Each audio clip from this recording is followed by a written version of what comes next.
It's a feeling of like knowing that I'm in a position to be able to help someone else. It's very rewarding. It's like very, very wealthy, like enriching in a way of like, it's not money. It's just like, I'm giving you an experience. I'm giving you an opportunity to level up yourself, to learn something. That helps me because it makes me feel like, yes, I'm more motivated to tackle this thing we call life. You know? This is going to be the deepest episode of the People on Podcast. It's getting real deep in here. What's up, everyone, and welcome back to the Project One Dance Podcast. On today's episode, we're going to be talking to a very special guest who is the creator and former crew leader of Project One Dance Crew. So we're going to be talking with him a little bit about the birth of Project One, about the mindset and some tips for training a dance crew, and about giving back to your community. So sit tight and let's get into today's episode. Why do you drink warm water? I feel like warm water is nice. Warm water warms your insides on a cold, rainy day like today. But then you don't drink cold water on a warm day, do you? Yes, I do. Yeah, ice cold water. You told me you were like, no, ice cold water is bad for you. I've heard that it doesn't, like, it's harder for your body to maintain homeostasis if you drink ice cold water. That is correct. I don't know. Science facts with Ryan. Science. All right. Just ask Rob. All right. Welcome, everyone. Welcome to the Project One podcast, dance podcast, where we talk about dance, life, and everything in between. My name is Josh. I'm your host, and co-hosting with me today I have... What's up? It's me, Ryan. And... What's up? It's Rob. And we have a very special guest today, and I have a long introduction here for them.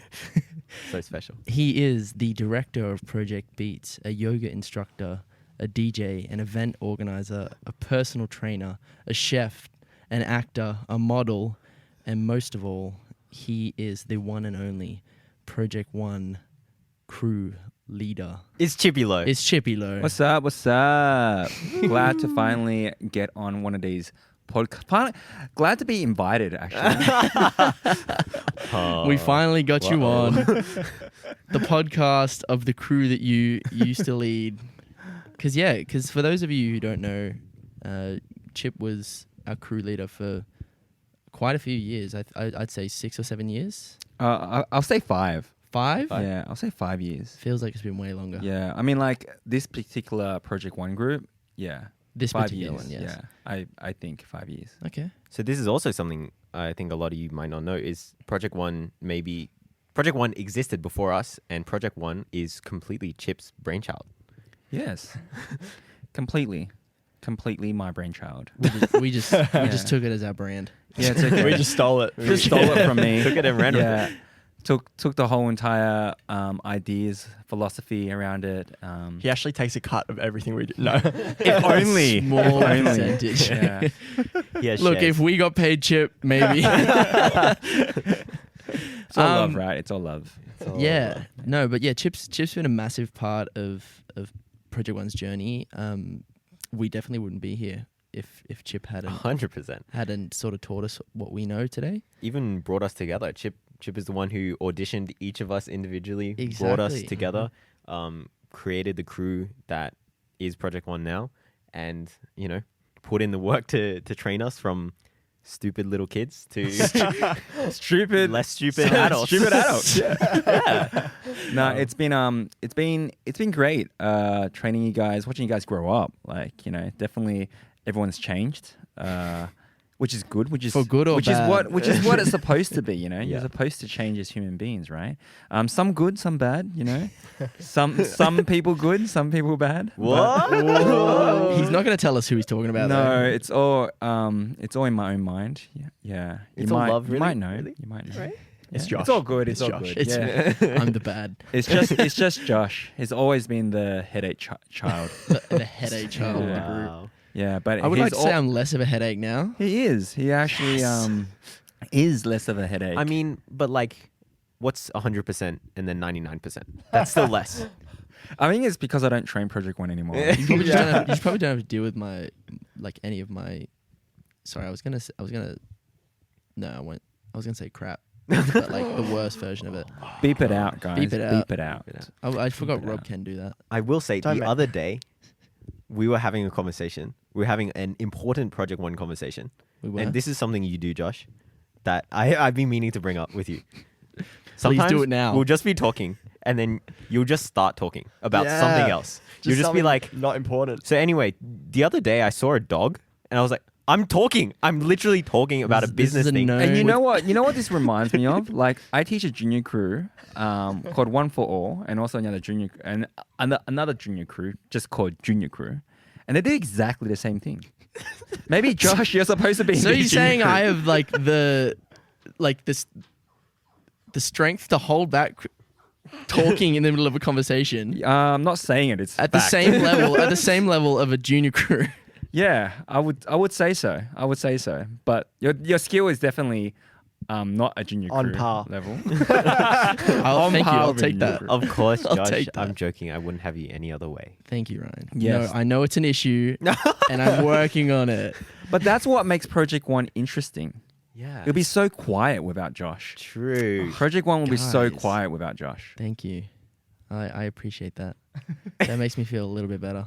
Yeah, but it's also another factor that also makes Project One so fun and diverse, right? Yeah, I think one of the things that like really was surprising to me, and I think a lot of the P1 members was how different all of our personalities were, but they still sort of managed to mesh really well. Yes, 100%. And I think that's one of the things that I didn't understand was, you know, what did you see in us, and like what made you go, yeah, it'll work.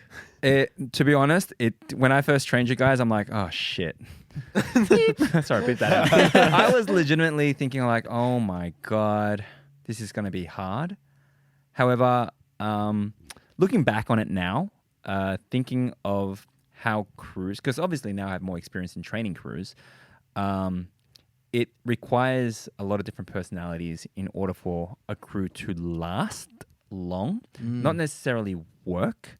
Like for crews to work, obviously having all amazing, strong dancers, you know, any crew will work. But for a longevity of a crew to run ongoing, you have to have different personalities, different skill sets for it to be running so long. Like, how long have you guys been together now? Oh, coming up on, was it 6 years? 7? Yeah, 7 years. Seven years, I think yeah. 7. I mean, like, name a crew out there that has still been together since, 14-year-olds? All-style crew. 13, 14. Yeah. Mm. An all-style Pretty crew, you know? Like, it's pretty rare.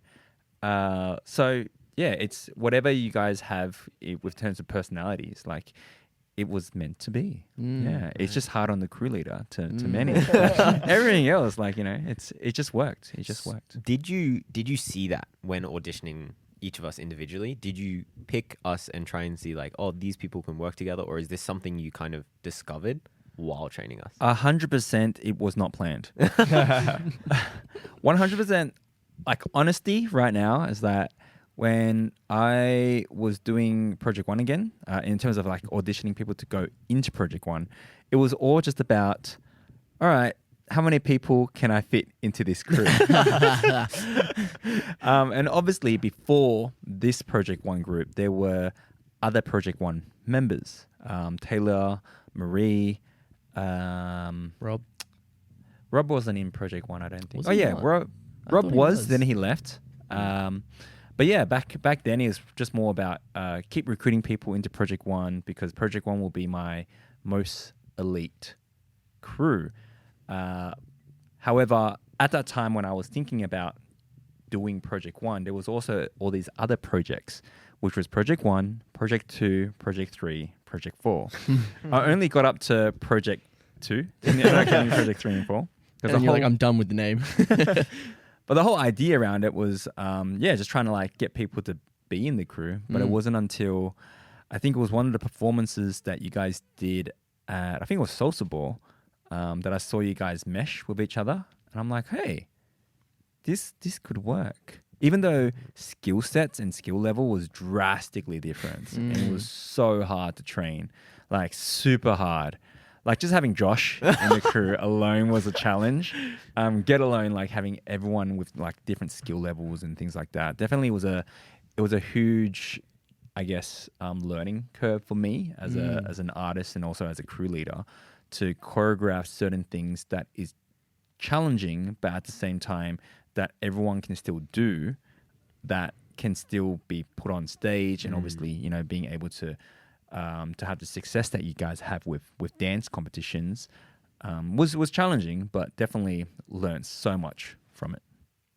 Wow. Cool. Yeah.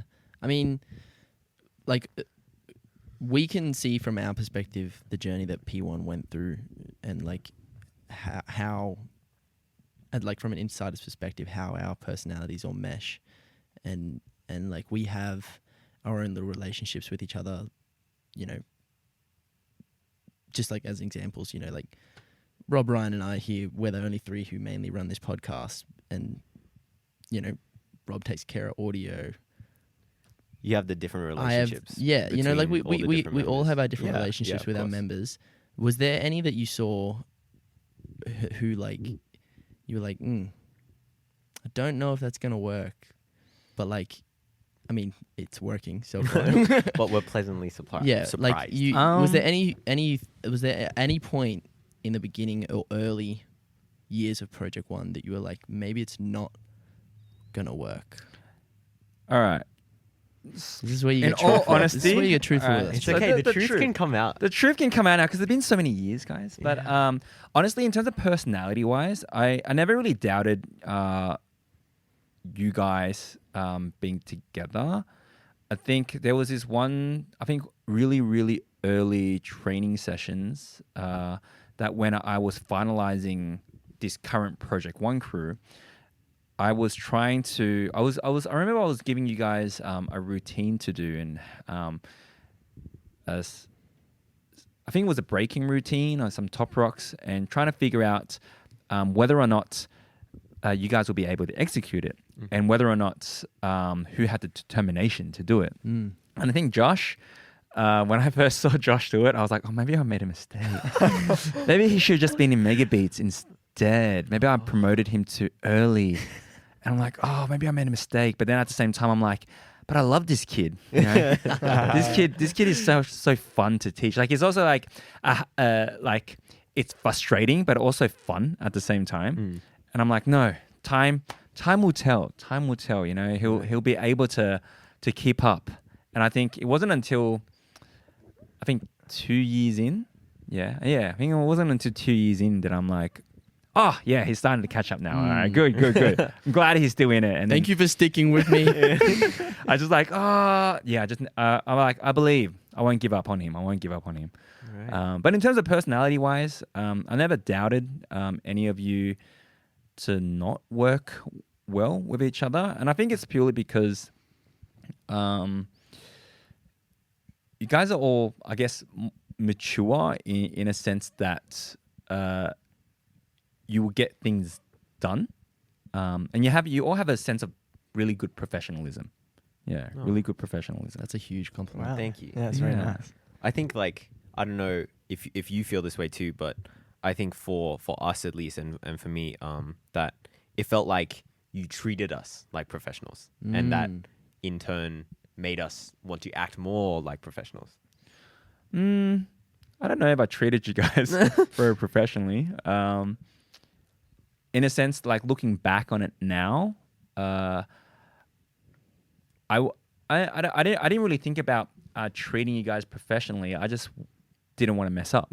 Right. I just wanted to push myself as a crew leader, and just wanted to do things correctly. And learning from my past experience from being a crew leader for my own crew, and also for other crews that I trained previously, I just really, really wanted to give you guys everything that I had. And I think one of the biggest things that I've learnt from training other crews were it's all about mindset, and it's all about talking to everyone like a professional. Right. But I never really thought about like, oh, I need to be professional when I'm teaching you guys. I think it's just something that I've learned over the past, and just wanted to treat you guys all like human beings, and train you like professionals, rather than, oh, I'm going to train you guys like 13-year-olds, or I'm only going to give you choreo that a 13-year-old can do. I really trained you like professional dancers because that's what I wanted you guys to become. Right. And anyone that couldn't pick up choreography or do certain things, I would always try to think about, it's not them, it's me. It's like the way I'm doing it. How can I improve myself? Maybe it's the way I'm explaining things. Maybe it's their fitness. How can I improve their fitness? How can I improve their mindset? And overall, like, hopefully that will work. So a lot of it was just a gamble, I guess. That paid off really well. Did you ever feel a lot of pressure though in that situation, being like putting it back onto yourself, being like, well, maybe it's me. I need to do this. I need to do that. To make sure everyone with different skill sets can do all these things. I was just thinking, because like from the sounds of it, from what you're explaining, you put a lot of our dance journey on your shoulders, and like I feel like that would have weighed you down a lot. Absolutely, as a dancer yourself. I mean, like the only reason why I have half of the skill sets that I have today was because you guys pushed me to become a better leader. You guys pushed me to go out and learn different skill sets to train you guys. For example, mindset was a huge one because everything comes from your mindset first. And to think clearly and to do anything clearly, it all comes from knowing how to breathe. So that's why I went to Bali to take a yoga course. Like, one of it was for myself, like for my own personal growth, but another one of it was also for you guys, to help with your mind development, your flexibility, your mobility, and just knowing that it will work for you guys, but it will also work with other crews in the future as well. Right. And then the investment in studying about psychology and knowing how to communicate, with teenagers, knowing how to communicate with younger adults, like certain languages that I should be using, and similar, and also how you guys talk to me. Sometimes you will use language that I might take offensively, but not knowing your mind, you probably don't mean it that way, but I probably took it that way. And that's because I didn't understand how your minds worked. So it kind of pushed me to study psychology, to learn about that as well, like learning how to communicate, as well as like, all that other, becoming I was already a personal trainer before you guys, but just all that pressure allowed me to level up myself to be a better leader to serve you guys. Wow. That's such a cool mindset to me. And I feel like, I don't know, doesn't it take so much emotional strength as well, just to be like, everything that is happening to me is on me, Like, I feel like a lot of the time, a lot of people can go through life and things happen, or, maybe certain people say certain things, or, things aren't going the way you want it because, in this case, it would be like us not performing or something like that. How do you then flip that back on yourself and be like, it's me, I'm not doing a good enough job? Because I know a lot of people wouldn't. At the end of the day, you can only control what you can control, right? I can't control 9 members. I can't control anything about in terms of what you guys do outside. How you perform, how you do things, all comes down to the crew leader. Like, as much of the compliments I can get from how well you guys do, I also need to own up to the things that you guys don't do well as well. If you guys do well in things, I will own it and be like, it's because of me. But if you don't do well as well, I also have to own it and be like, it was because of me. It doesn't go just one way. You can't just take the good. You need to take both ends of the stick. Right. Like, and understanding if you guys didn't do well in something, then it's an opportunity for me to level up myself in order to help you guys improve. Because taking responsibility is the only thing you can really do to improve. Because sitting there and being like, oh my God, you guys can't pick up the choreography, or you guys didn't forget, you didn't practice, keep hounding you guys is not going to make you want to do it more, right?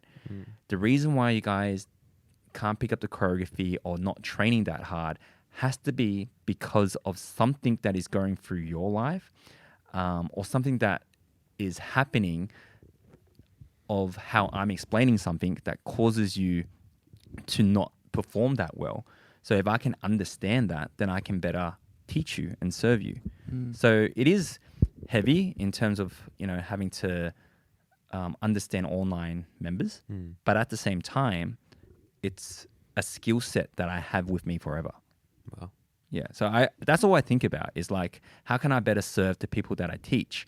And how can I use it as an opportunity to help them, but also level myself up? And therefore, the future generations of students that I teach, I can serve more students. Yeah, cool. And actually touching on, because you've explained now that we aren't your only students. You've got several other students, a whole studio's worth, really. I actually wanted to know a little bit more about what drove you to start Project Beats and become this studio director. What was the initial trigger that made you go, all right, I really want to dedicate myself to this and really want to grow this community? Because in terms of growing the street dance community in Canberra, you're the one driving it at the moment, and it's it's grown so much over the past few years, and where it currently is already insane, but you still have aspirations that want to take it further than where it is currently. So what is that turning point for you where you went, yep, this is what I want to do? Well, I think once you're able to discover that you're able to do something that you like and you can get some results from it, that naturally drives you and it makes you more motivated.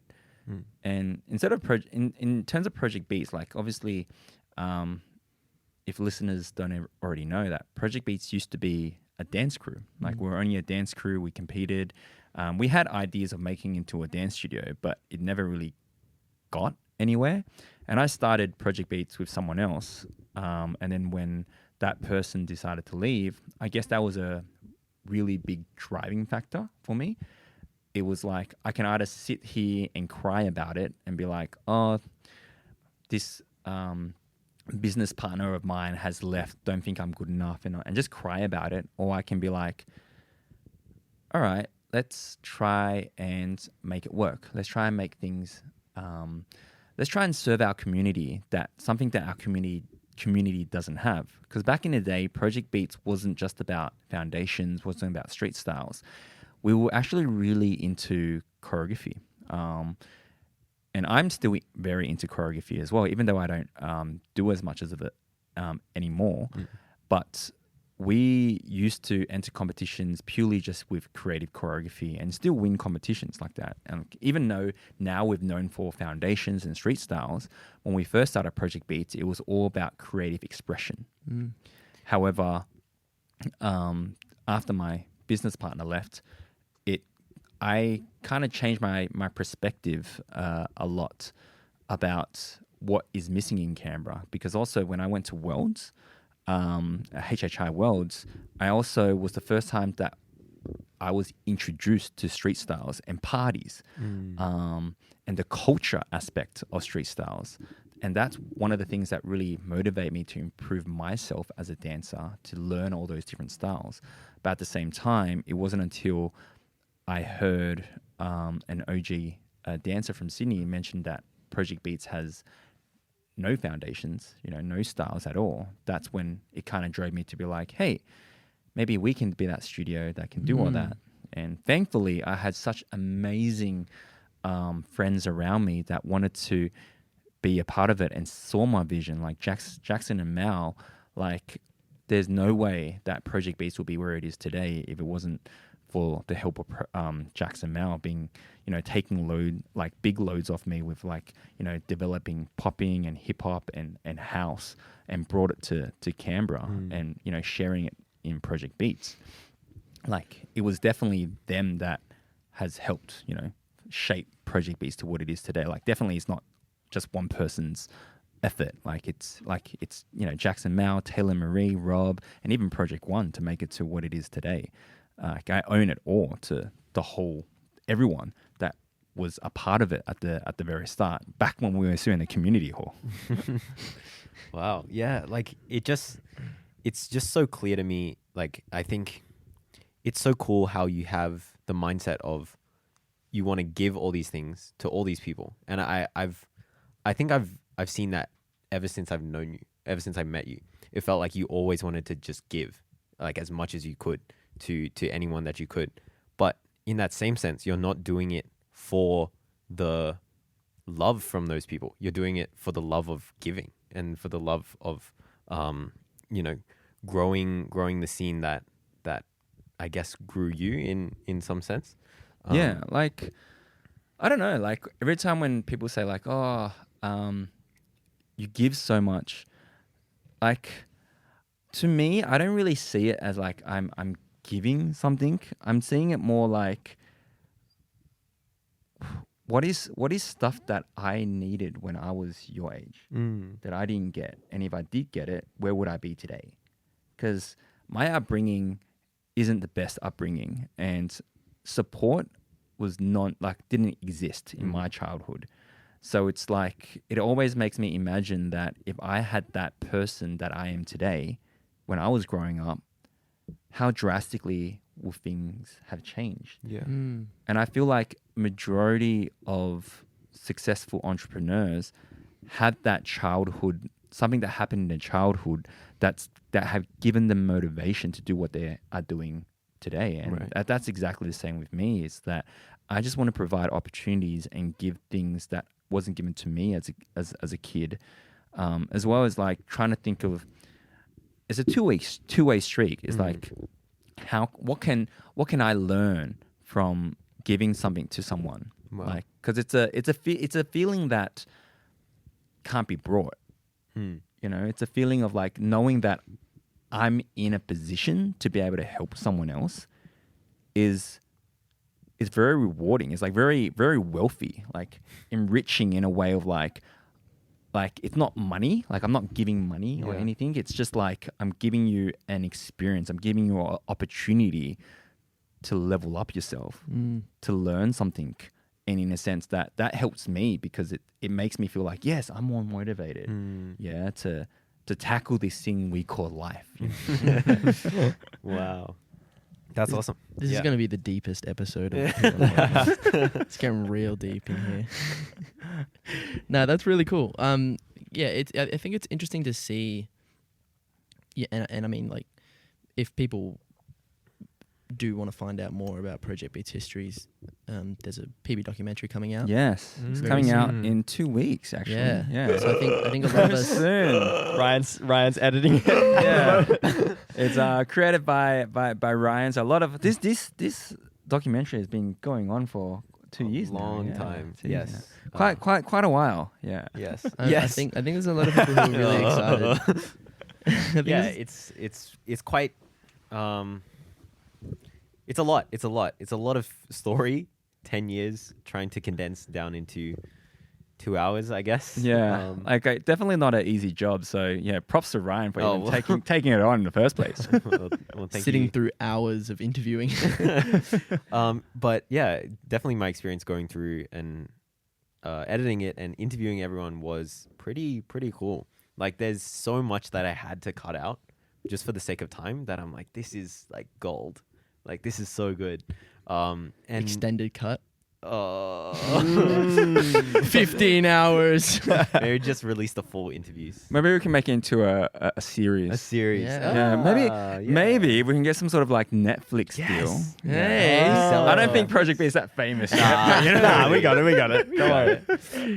But yeah, it's been like a really cool experience to sift through the history, see all the old footage as well, and yeah, be able to hopefully bring this really cool story to more people's eyes. So yeah, it's coming out soon, and I guess we'll talk about it next episode. Yeah, definitely. If it comes out after, and we can chat about it. Yeah, we'll see. Because I'm assuming by the time this one probably airs and the next one airs, we would have seen it by then. But yeah, are you excited, Chip? I'm super excited to kind of see, like, just how just the journey of Yeah. PB, of like how it transformed. Like I was always like one of those people that I'm like, yeah, it takes a lot to make me cry. But I remember when Ryan made that ad on the preview. Yeah, that preview. I was like, oh, that was cool. He captured things quite good. I went up. I'm like about to say something, and the just rush of emotion just came up. I'm like, damn it! But yeah, I'm quite excited to watch it because seeing even just watching some of the drafts of it motivates me. It's like me talking to myself, type of thing. And there's been a few times that that things have been tough, and just watching the draft alone has helped me push through a lot of things, especially at a time when I'm trying to organize the Street Dance Festival. That is like a whole different level of responsibility and stress and everything.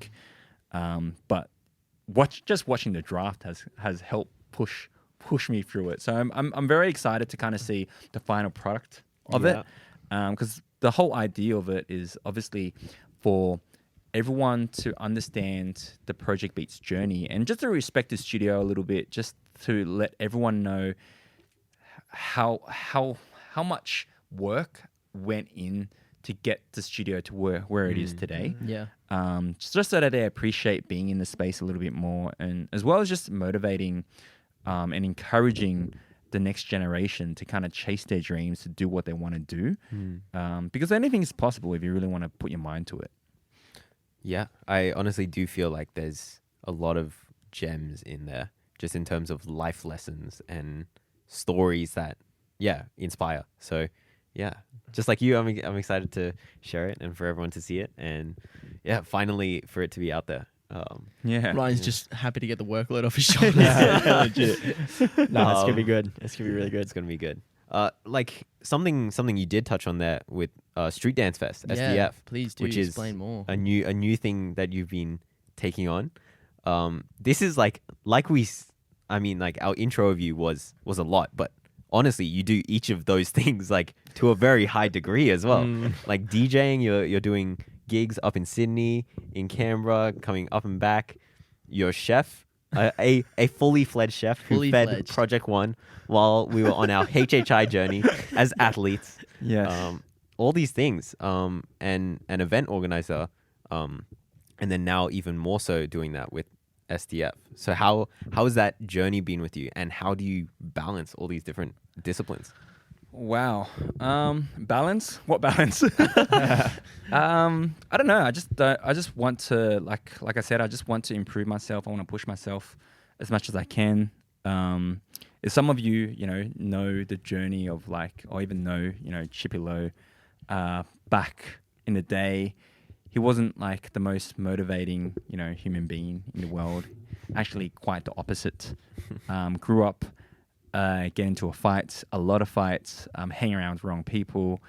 And I guess now that I know my purpose in terms of what I want to do with my life, I just don't want to waste time.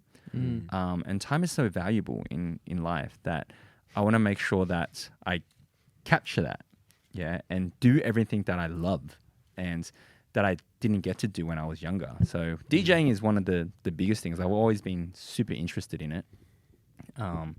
So being able to do that is great. And then Street Dance Fest, that's a whole other journey, like learning journey in regards to, again, just people, like just talking to people, understanding who's reliable, right, as well, and networking with different people within the art industry and organization. Yeah, and lots of reading through and applying for grants. Luckily, I have Anna. Like, she's amazing, helping me write the grants, but still having to actually, put it all in the government official documents, and then doing the budget and finance, everything. Like, I don't even know what to say about Street Dance Fest because there's just so much. Like, I'm still learning in terms of how to improve and run a festival. But that journey itself has opened my eyes in terms of the opportunities that Canberra can have with the artists that we have as well. Yeah. Because Street Dance Fest can potentially grow the street dance scene in Canberra. Like, it can speed up that process a lot quicker. Not just with growing the scene, but also providing paid opportunities for artists. Especially this year, like we grew, I think it was 370% of paid artists that were able to pay this year compared to last year. Wow. So just knowing that and knowing that what we can do next year, it excites me, you know? Yeah. Knowing that and knowing that factor of how many artists that I can actually help, that alone drives me. That alone motivates me to do things. That alone motivates me to learn and improve myself to do that, because it takes a certain level, a skill level, to pull off Street Dance Festival, you know? And if you don't have the ability to, you obviously can't do it. So again, to pull off Street Dance Festival is another motivation for me to learn and upskill and level up myself to do that. So Street Dance Fest is like, a whole nother journey for me to improve myself. Wow. That's awesome. Yeah. Again, like, this is just like showcasing that, you know, that side of you where majority of the things that you do for the benefit of others and to share with others. You know, everything that you have, you don't want to keep to yourself. You want to give it to whoever you can, whoever's passing by the street that day at Street Dance Festival. I think that's the secret to living. Like, the secret to living is giving. The more you can give, the more you live. That's just how I see life. So that's what's motivating, because if you give something, you have to be in a certain position in order to give something, right? Yeah.